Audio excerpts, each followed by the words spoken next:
My educational channel విద్యా ఉద్యోగ సమాచారానికి స్వాగతం. ట్రైన్డ్ గ్రాడ్యుయేట్ టీచర్స్ టీజీటీ రిక్రూట్మెంట్కి సంబంధించి రిజల్ట్స్ అయితే ఇవ్వడం జరిగింది. 1:2 నిష్పత్తిలో అభ్యర్థులను ఎంపిక చేసి సర్టిఫికెట్ వెరిఫికేషన్ కోసం అయితే ఇన్వైట్ చేస్తున్నారు. మరి ఏ సర్టిఫికెట్స్ తీసుకెళ్లాలో కూడా లిస్ట్ ఇవ్వడం జరిగింది. వాటి గురించి ఒక్కసారి నేను ఇక్కడ మీకు డిస్కస్ చేస్తాను. ఛానల్ని సబ్స్క్రైబ్ చేయండి, చాలా అప్డేట్స్ ఇన్ఫర్మేషన్ అయితే మీకు వస్తుంటాయి.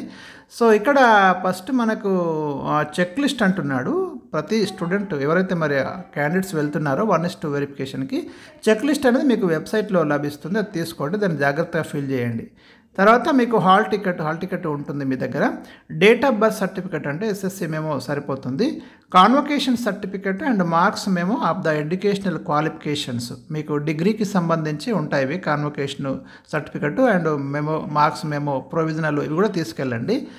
School study certificate 1 to 7th class వరకు తెమ్మంటున్నాడు. 1 to 7th క్లాస్ వరకు compulsory study certificate must and should అంటున్నాడు. ఎవరైనా ప్రైవేట్ స్కూల్లో అట్లా చదివి ఉండి వాళ్ళకైతే రెసిడెన్షియల్ అండ్ నేటివిటీ సర్టిఫికెట్ కూడా ఉంటే సరిపోతుందని చెప్తున్నారు వాళ్ళకి. Integrated community certificate, caste certificate మీరు తీసుకోండి. టీఎస్ గవర్నమెంట్ అంటే తెలంగాణ గవర్నమెంట్ ఇచ్చినది, అంటే పాతది కాదు, ఉమ్మడి ఏపీ ఉన్నప్పటిది కాకుండా తెలంగాణ గవర్నమెంట్ ఇచ్చిన క్యాస్ట్ సర్టిఫికేట్ మీరు ప్రొడ్యూస్ చేయండి. ఇంకా బీసీ వాళ్ళైతే నాన్ క్రిమిలేయర్ సర్టిఫికేట్ తీసుకోవాలి compulsory. BC community candidates with father name తోటి ఈ నాన్ క్రిమిలేయర్ ఉంటేనే మీరు బీసీ రిజర్వేషన్ క్లెయిమ్ చేసుకోవడానికి ఎలిజిబిలిటీ ఉంటుంది, అది కూడా మర్చిపోకండి. తర్వాత ఈడబ్ల్యూఎస్ సర్టిఫికెట్ జీవో నెంబరు 65 ప్రకారము మీరు ఒక ఈడబ్ల్యూఎస్ కేటగిరీలో ఉన్న వాళ్ళు ఈడబ్ల్యూఎస్ సర్టిఫికేట్ తీసుకోండి.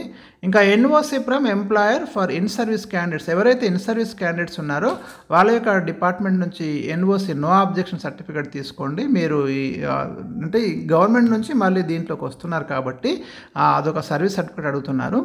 ఆ service certificate issued by the state government of Telangana for the candidates who are working under TS government who are claiming age relaxation, అంటే ఇప్పటికే గవర్నమెంట్ సెక్టార్లో పనిచేస్తూ ఎవరైనా ఉండి ఏజ్ రిలాక్సేషన్ క్లెయిమ్ చేసిన వాళ్ళు ఉంటారు. ఎందుకంటే కొంత వెసులుబాటు ఉంటుంది గవర్నమెంట్ సెక్టార్లో ఉన్న వరకు 5 years అట్లా. అలాంటి వాళ్ళు ఎవరైనా ఉంటే కంపల్సరీ సర్వీస్ సర్టిఫికేట్ తెచ్చుకోమని చెప్తున్నారు. ఇది కూడా మిస్ చేయకండి. Proof of ex service man, ఎవరైనా ఎక్స్ సర్వీస్ మ్యాన్ ఉంటే దానికి సంబంధించి ప్రూఫ్ కూడా మీరు తీసుకెళ్ళండి. 2 sets అటెస్టేషన్ ఫామ్స్, ఇవి కూడా మీకు వెబ్సైట్లో ఉన్నాయి. ఈ అటెస్టేషన్ ఫామ్స్ ఏంటంటే మీరు గెజిటెడ్ ఆఫీసర్ తోటి అటెస్టేషన్ చేయించాలి. దాంట్లో ఒక ఫోటో మీరు అంటించండి. ఫోటో మీద కూడా సంతకం ఉండాలి. తర్వాత ఇంకొక ప్లేస్లో అక్కడ గెజిటెడ్ ఆఫీసర్ సైన్ అని ఉంటుంది, అక్కడ కూడా చేయించండి. మీరు ఎన్ని సంవత్సరాల నుంచి తెలుసో మీ డీటెయిల్స్ రాసి మీరు ఆ గెజిటెడ్ ఆఫీసర్కు 5 years నుంచా 10 years నుంచా మీరు ఎన్ని సంవత్సరాలు తెలిస్తే అది రాయించండి, సరిపోతుంది. 2 sets ఆఫ్ అటెస్టేషన్ ఫామ్స్ తెచ్చుకోమంటున్నాడు. డిజబిలిటీ సర్టిఫికేట్ అంటే ఫిజికల్లీ ఛాలెంజ్డ్ కోటాలు, ఎవరైతే ఫిజికల్లీ హ్యాండిక్యాప్డ్ కోటాలో వస్తారో వాళ్ళు కంపల్సరీ సదరం సర్టిఫికేట్ అయితే ప్రొడ్యూస్ చేయాలి. ఇక చివరిగా TET CTET paper 2 certificate, TET సీటెట్ది కూడా మీరు సబ్మిట్ చేయండి. The candidates can visit the TREI Telangana residential educational institutions recruitment board website ఇక్కడ పేర్కొనడం జరిగింది. ఇందులోకి మీరు వెళ్ళండి. మీకు చెక్ లిస్టు, అటెస్టేషన్ ఫామ్స్ అన్నీ కూడా ఉన్నాయి క్లియర్గా. నేను కూడా ఒకటి డౌన్లోడ్ చేసి మీకు ఎక్స్ప్లెయిన్ చేస్తాను ఎట్లా ఫిల్ చేయాలనేది. సో ఇవి నేను ఈ వీడియోలో మీకు అందిస్తున్న డీటెయిల్స్. మరి ఇంకా మీకు ఏం వీడియో కావాలో నాకు కింద కామెంట్స్ రూపంలో తెలియజేయండి, తప్పకుండా అందిస్తాను.